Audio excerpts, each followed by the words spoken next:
and we are back for another episode. I think today, like what I would want to do for us, because we have been doing a few of these casual conversation. It is fun for us. I mean, we do this for ourselves, but at the same time, we realize that we forget to mention who we are to the audience, and that really, like, why are you here? What can you expect from us? I think even though it's a little bit businessy, even though it's a little bit formal, I think we owe everyone's proper introduction of ourselves and a little bit of a um, explanation, I suppose, on why we're here doing this.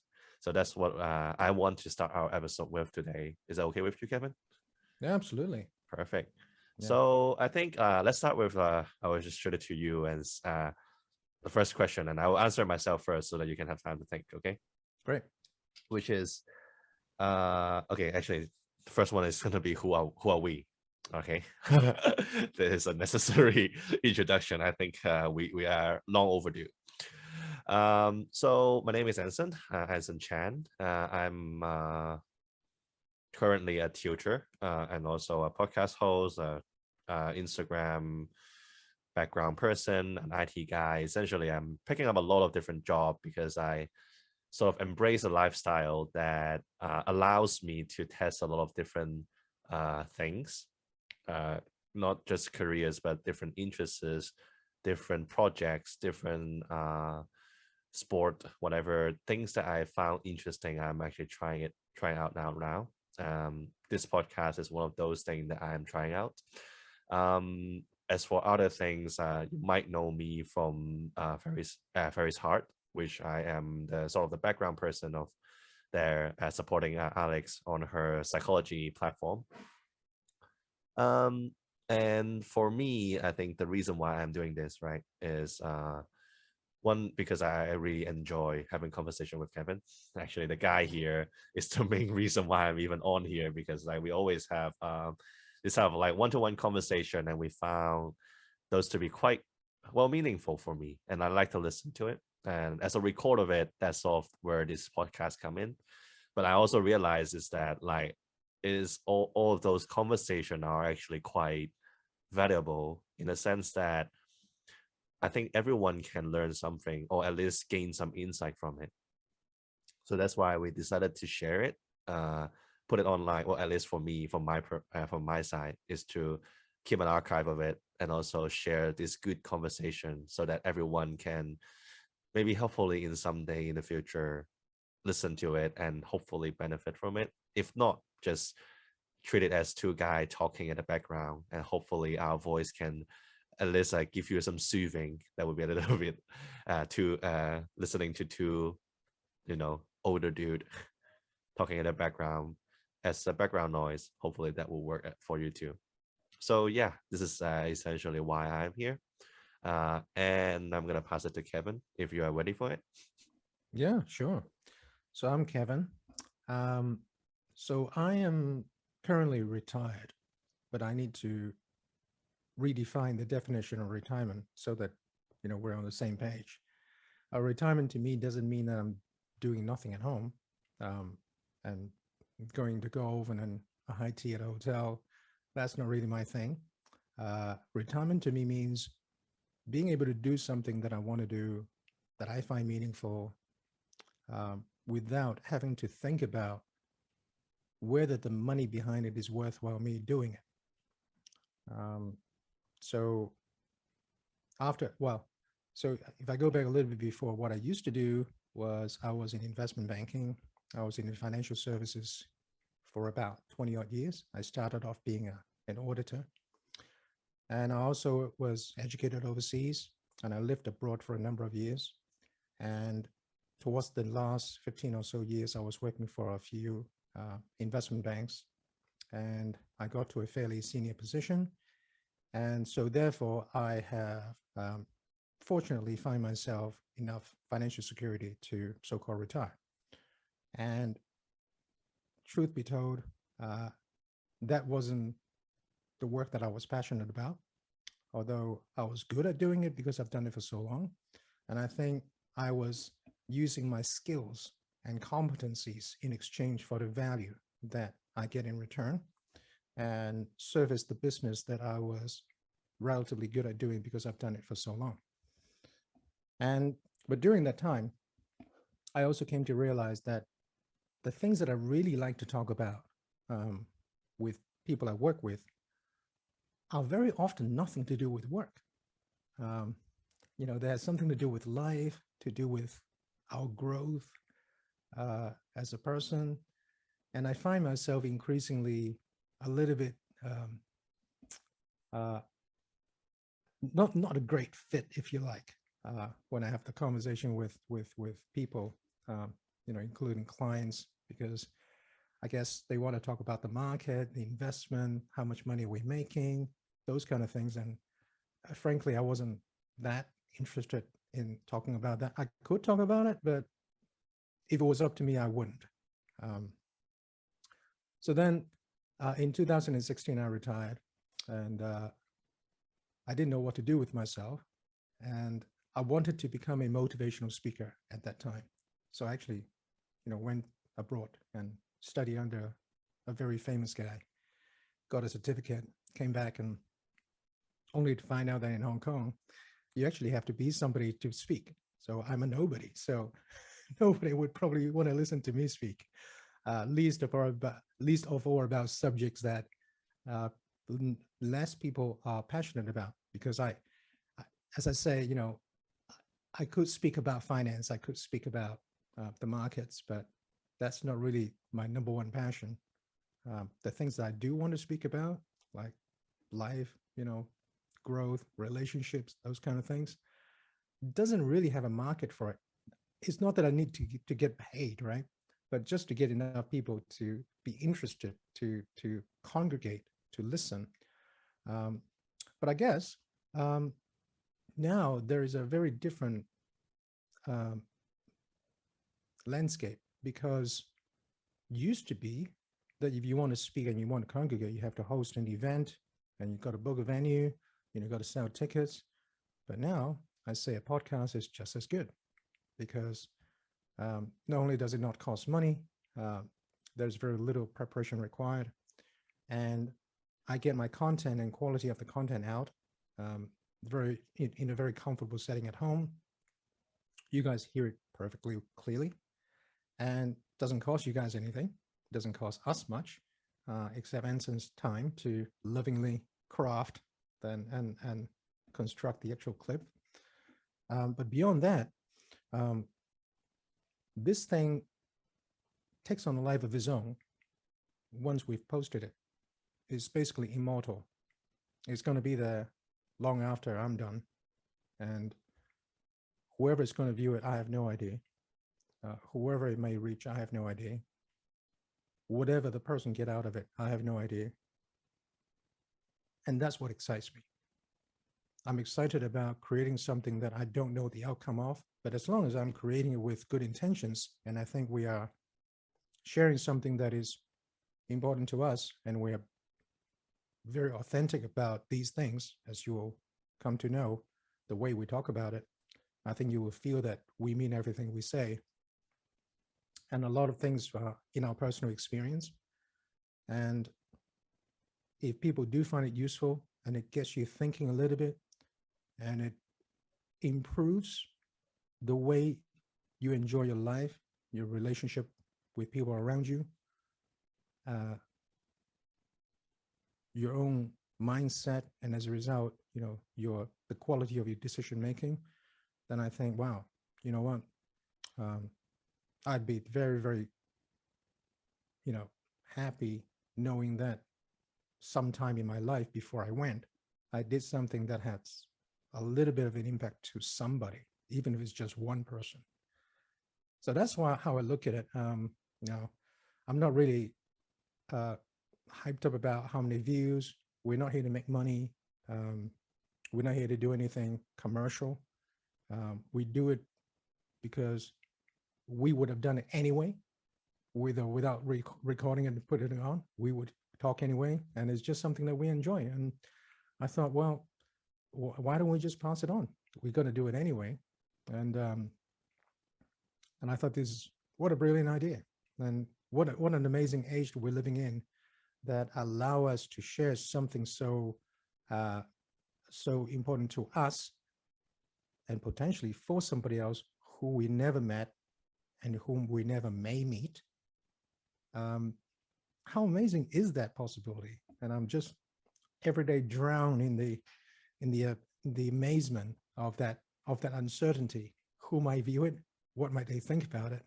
So it would be lovely if you guys, whoever hears it and whatever you get out of it, leave us a comment or two just to let us know what you think, because that would be very meaningful for us. It doesn't have to be positive, supporting, even if it's something that you is completely unrelated or is something that you just reacted to. Let us know. We're both very open. We're very, very curious people, and we love to learn. And I think we also want to create an environment where I think it is okay for people to not to agree on everything. Just because we don't agree on something does not mean that we have to treat each other with less respect, less manners. I think there's so many things that we don't agree. And if every time we don't agree, we have to, beat somebody up, there wouldn't be many of us left, to go around. So I think it's a good thing to be comfortable not agreeing, but be curious to know how the other person think about these things, so that we enrich ourselves with another, perspective on any given thing. And I think the more perspective you come to know, the less certain that there is an absolute perspective on anything. And it really depends on, where you sit, who you are, what time of the historical, life scale, lifetime, life cycle that we're in, because it's all contextual to that. There's no absolute good, bad, right or wrong. So that, at least that's my view. And so nowadays, what do? I'm a podcast host with Anson. We co-host this. I am a coach to mainly university students on a one-on-one basis. We talk about career directions. We also talk about other things that are important to them, a variety of things, personal growth related, relationships, health, those kind of things. And I'm also I'm also a busker. So if you occasionally see me somewhere online or on the street doing my guitar thing, then yes, that's the other side of me, which really, that's the only two things that I want to do when I wake up every morning. Either I'm going to talk to someone amazingly enjoying a good conversation, or I'm going to play music online. These days, obviously, online more so than out on the street. But I get on a website like Omigo to meet strangers all around the world, talking to them and busking to them. I think, wow, it's just amazing that we have this technology today called the internet, called the Wi-Fi, called a social platform. And it's just, yeah, I've never had it so good. Yeah, it's a long one. Sorry. No worries. Like, that's the point. The uniqueness of this podcast is that no one is going to be hosting it. Like, I am the one who do the introduction, but what everyone would realize very soon is that, like, Kevin will be taking the mic most of the time, and I will be sitting back, laying back, listening to it, which is what I enjoy the most, really, because I think that sort of like very naturally goes into the second question, which is the final one that I want to ask before we just gonna let this conversation move on the way it is the because we actually care, both of us actually care about the authenticity of this conversation a lot, right? And for me, the reason why it's important is that, like, I don't like to do things that I am forced to do or I feel stressed to do. You can say I just have very low stress tolerance. I mean, some background of me, I used to work in a IT company, relatively a big one, and I sort of years ago, I quitted that job so to pursue the quote unquote career in tutoring because for me it's less stress. Most importantly, it gives me back my free time. But and I can actually have this now freed up time and also energy that I was using for the company to actually pursue something that I like to do. So that's why nowadays, like, I don't know if it's because I quit that company or the decision I made behind that. But nowadays, I sort of do things that are, I don't do things that I don't find enjoyable. And I don't do things that stress me out for not enough reward. Reward not being money, because honestly, even though I don't have much, unlike Kevin, I don't have years and years of financial background to support a retirement life. And by no means that I'm a grassroots that are struggling. Well, struggling is a big word. That have to make my own living, but still, I find for me like doing things that are stressful but not rewarding in a sense that it doesn't build more on your life. It for me is not worth it. So that's why I care a lot about authenticity of the conversation, because if I were to just worry about the views, worry about what to say, try to make the episode interesting, none of this conversation between us is gonna be easy or it's not gonna be natural.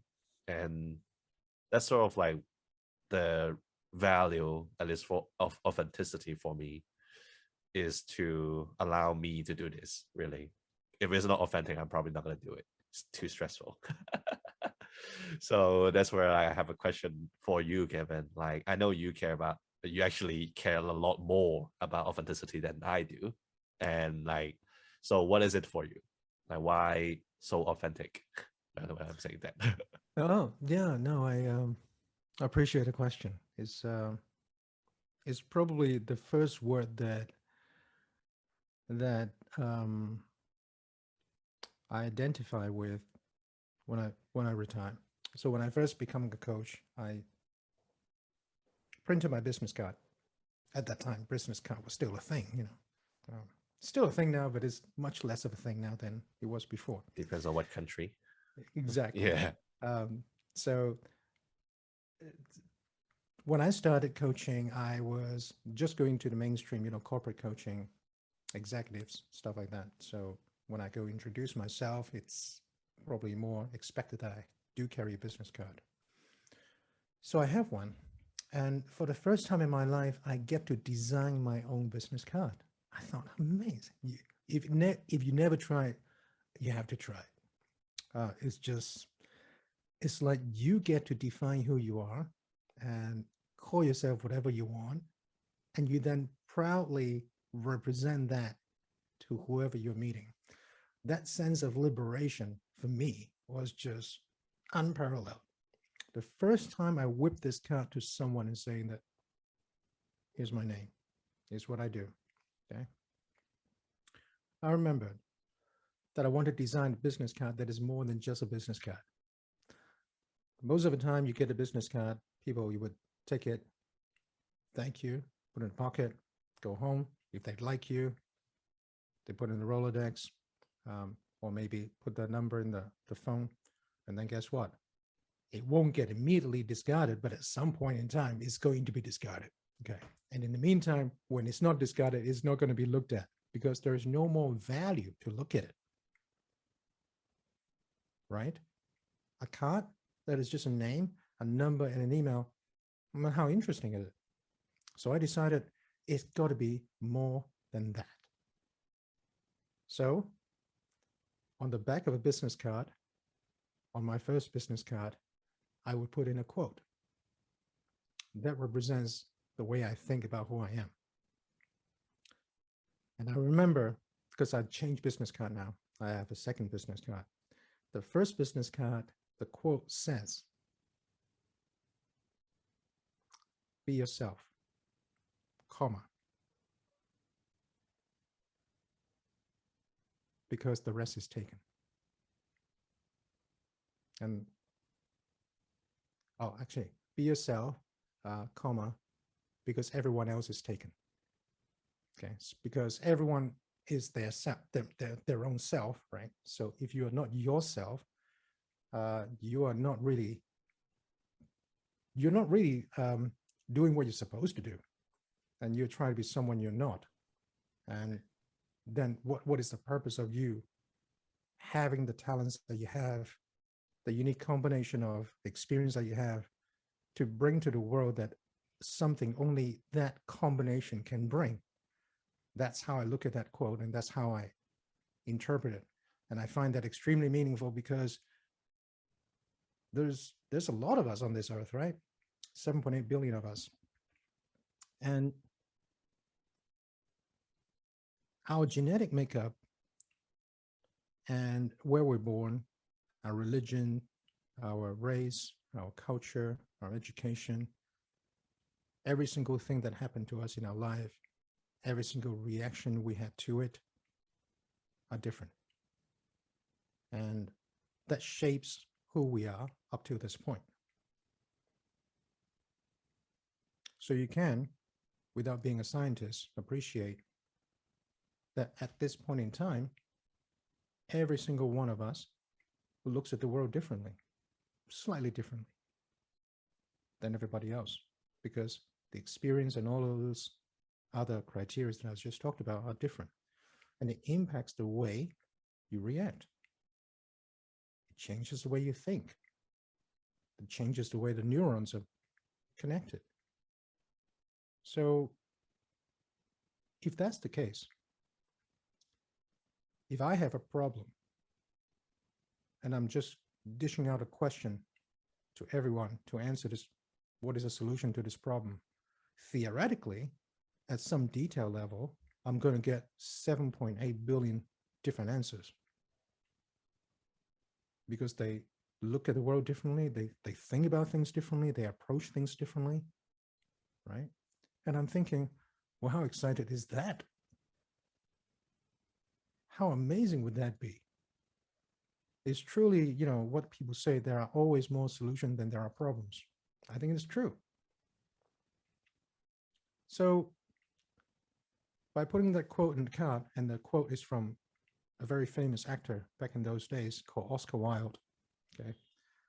And back in those days, he was also famous for a lot of other reasons. And if you want to know what they are, you can Google this guy, okay?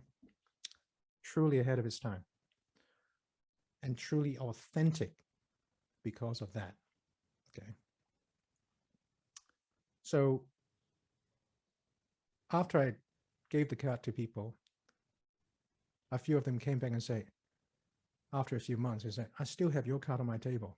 And I flipped to the other side because I want to remind myself about this quote. And I thought, yeah, you know what? That's exactly why I did it. So now I have a different card and I've changed the card's design. And so that card that I had was a white color, black letters. And I find that, got well, that one right. I think I got that one right. You got that one, yeah. Yeah. And then now I have a different one, which is a dark color, navy blue, and it has far less information on it. It's just my name and my telephone number. It doesn't even have an email. There's no website, no Instagram, no Facebook, because if you really want to get in contact with me, that would be sufficient. And if you don't, it doesn't really matter how many more other things that I give to you. And I want to just filter out all those that are just friendly, say hello. I mean, I appreciate your friendly saying hello, but if there's nothing beyond that, then, there's not much point really. So I don't want to, bother people with that. But then on the back of it, instead of a quote, it is my message. So it says journey within. And there are 3 words underneath, which is discover, develop, and grow. So this is my way of looking at life, which is there is a journey that we can all take, that only we can take by ourselves. And that is go inside of you and make that journey, see who you are, discover who you are, become self-aware of all those things that makes up who you are. And you would develop and nurture those things that needs nurturing, like your talents, your gifts. And hopefully with that, the result of that is growth and makes us a different person. I don't want to measure it by, a greater person, a better person, a different person. It doesn't need to come with a condition, because growth in people's eyes, different people see growth in different ways. As long as you are happy with the growth, as long as we're growing, and growing means we're not dying, we're growing. Okay, so growing necessarily means we're not changing in a way that hurts our existence. It enhances our existence. That's what I mean by growth. Okay, I'm not here talking about cancer growth. I'm talking about normal growth. Okay, like a plant, developing a new branch, a new leaf, that kind of growth. You can envisage that way, right? And I look at life very simply like that, just like a tree, and every time you grow, you break something. A seed would need to grow, and it needs to break the shell. And when it germinates, and there's one green shoot, and at the end of the green shoot, it breaks to go into two little leaves. Two little leaf will grow, and then at the end of that, it will break into two other little branch. So at the juncture of every single growth phase is a break of something. And what that means, in my relative poetic terms, is that growth necessitates discomfort and sometimes pain. Not so much it's going to kill you, but it's not going to be business as usual, is what I'm trying to say. A growth, something new, you got to be doing something very different that you don't know how to do. And whenever we do that, whenever we learn anything, learn to swim, learn to do a presentation, learn to make a podcast, right? There is always that doubt. Is this good enough? And I'm saying it's fine to ask the question, but don't let that question stop you from doing it, because otherwise you never know that, do you? So, and so authenticity to me is just a way of looking at the very fabric of our life, that this is one very fundamental way to have that component in your life, is always to understand who you are, what makes up who you are, make the best of what you have, and continue to make those things that you're good at even better, or continue to go deeper into those things that you are naturally attracted to, without looking at whether this is a money-making thing or not.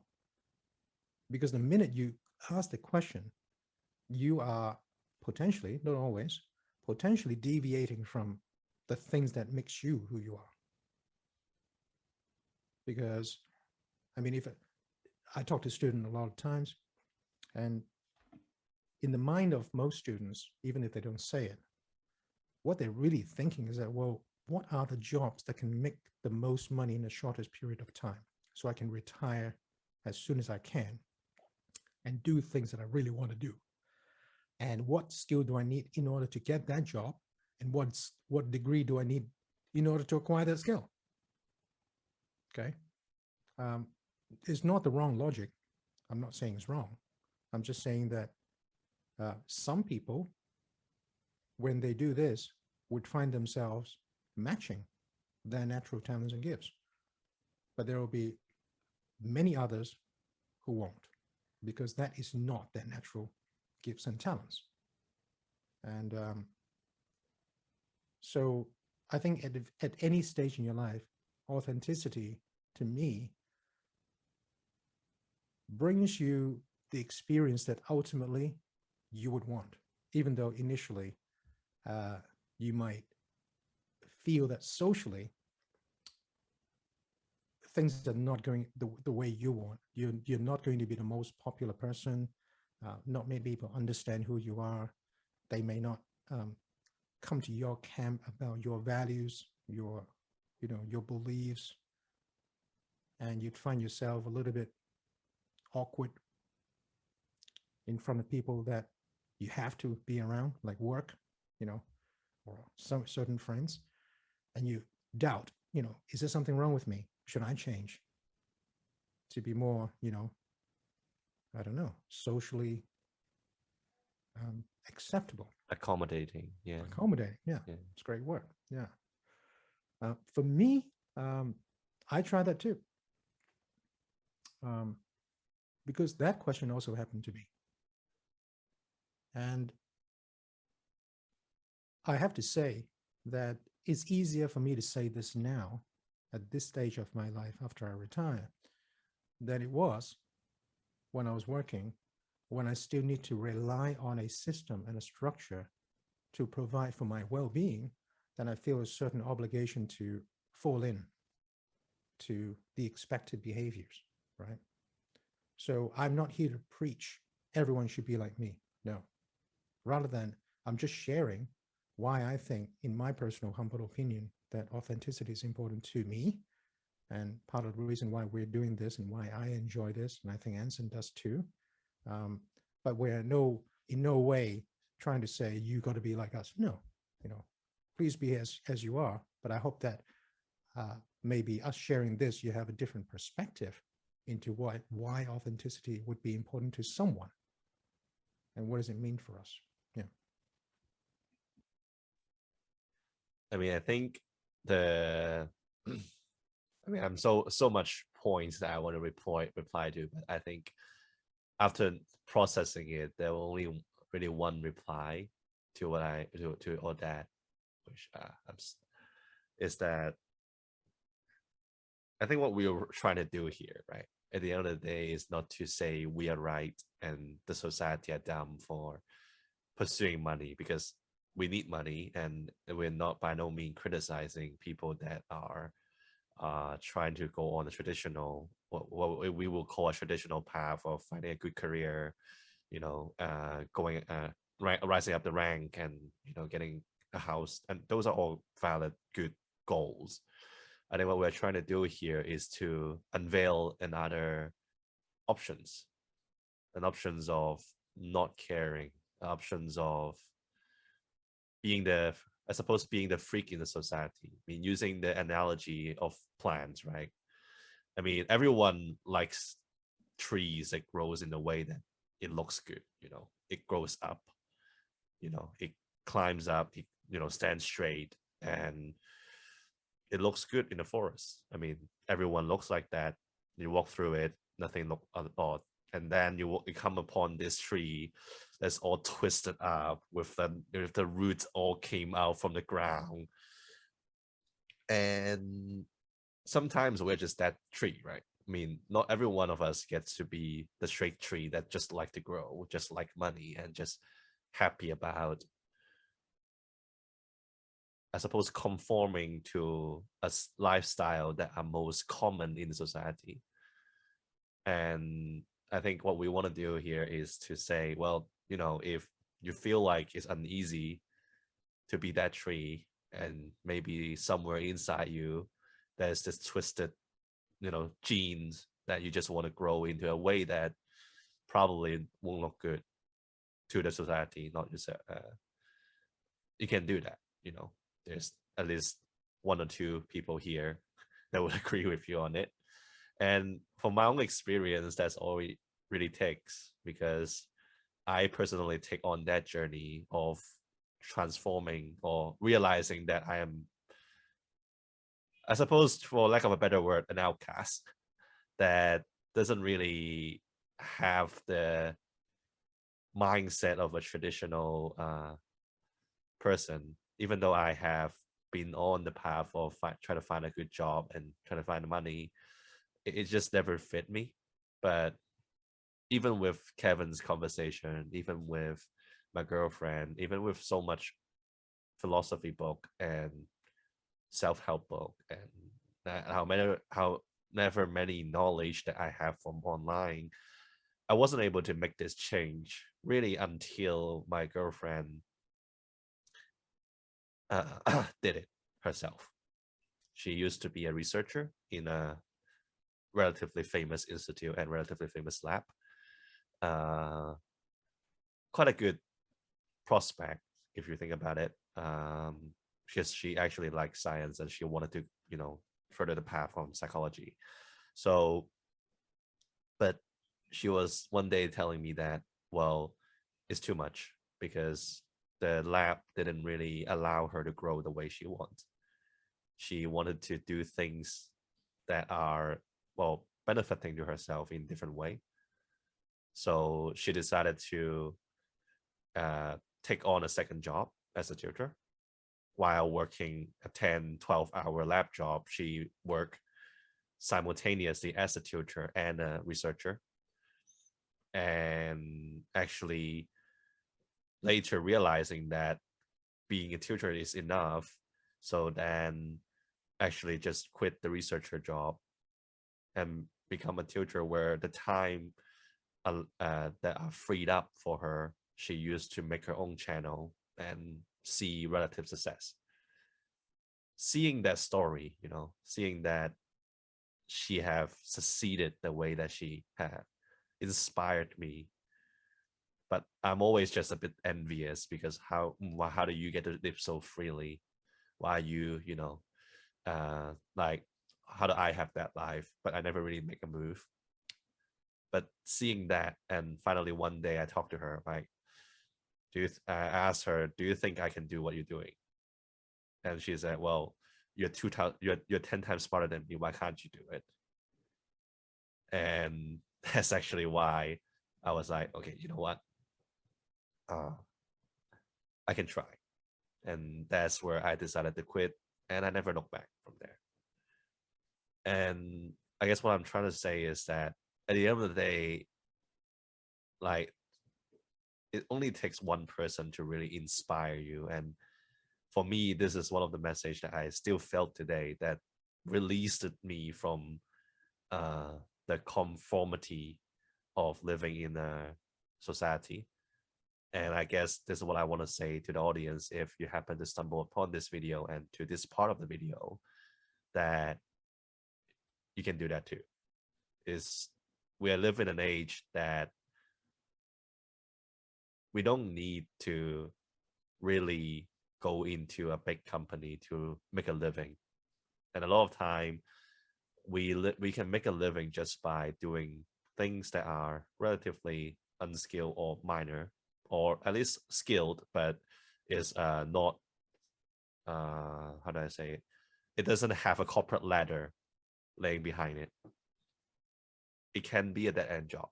Like, I am not doing a job that is I don't see myself I don't see the things that I'm doing right now as something that I would develop into a big business, or something that will make me a lot of money.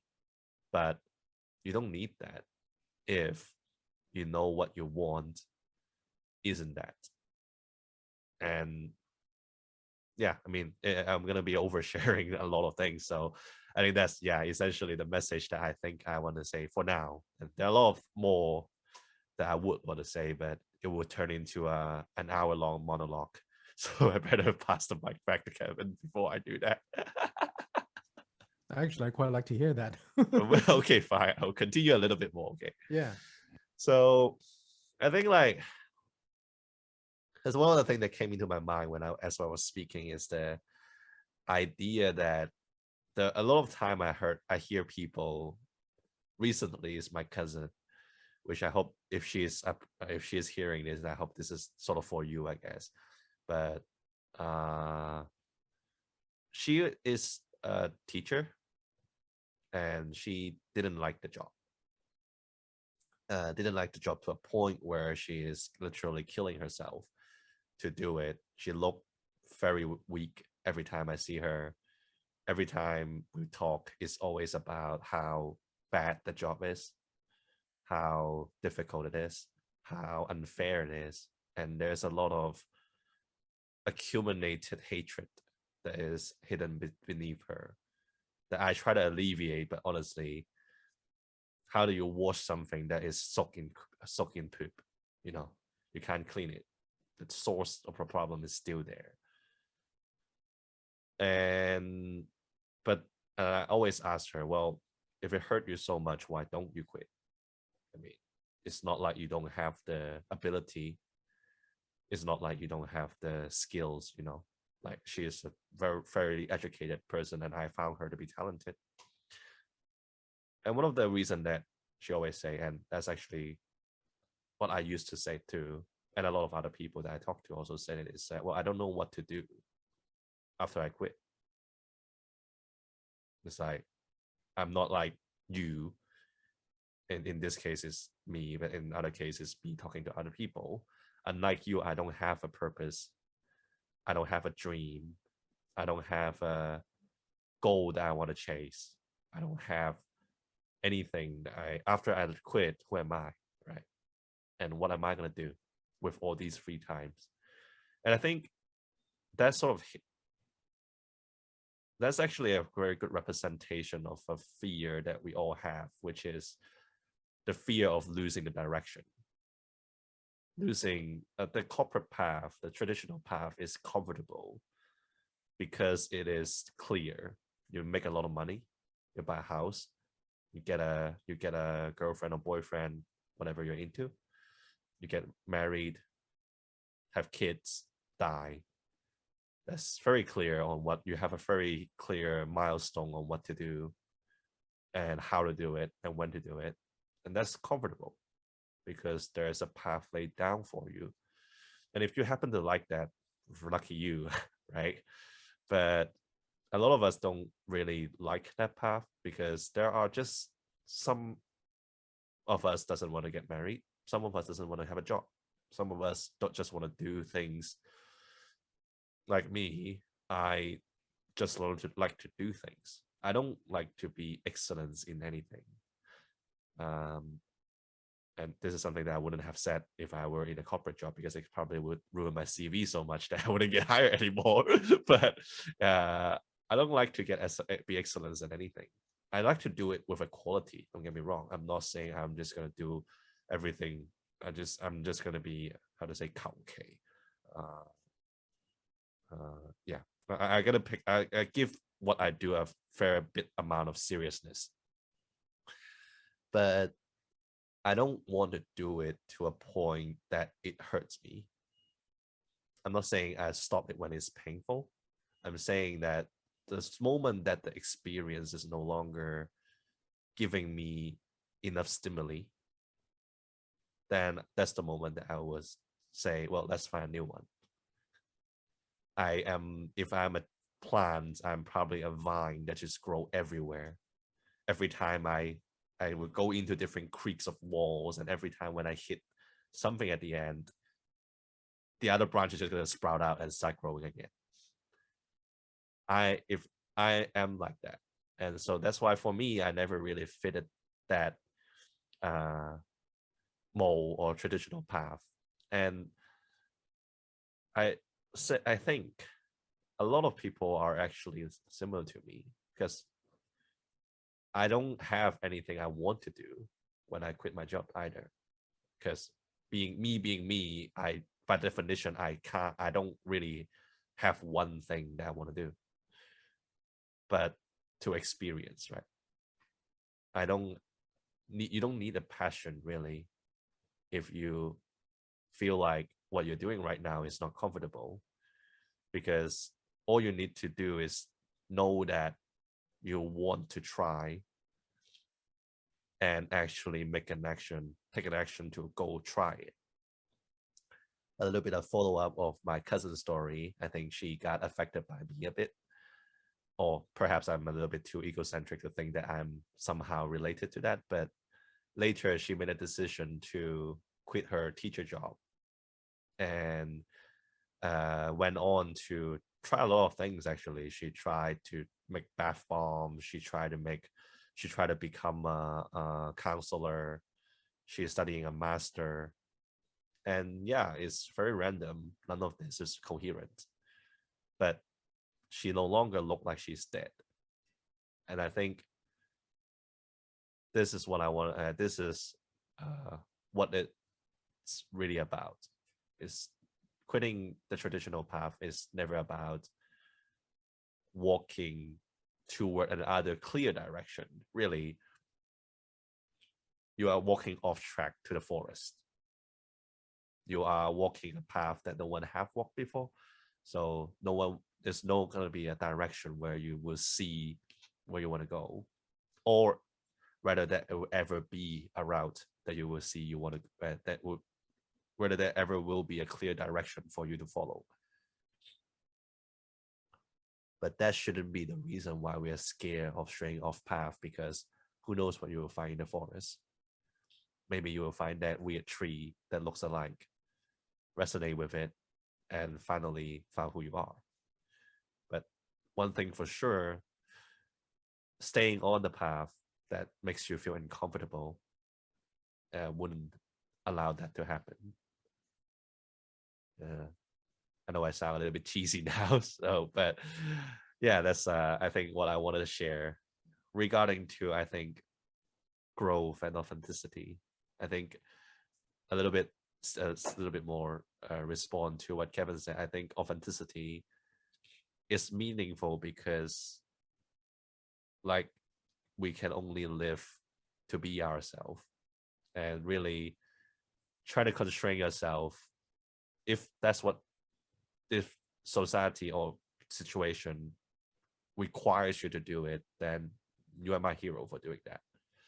But if not, there is room for you to grow, to be different.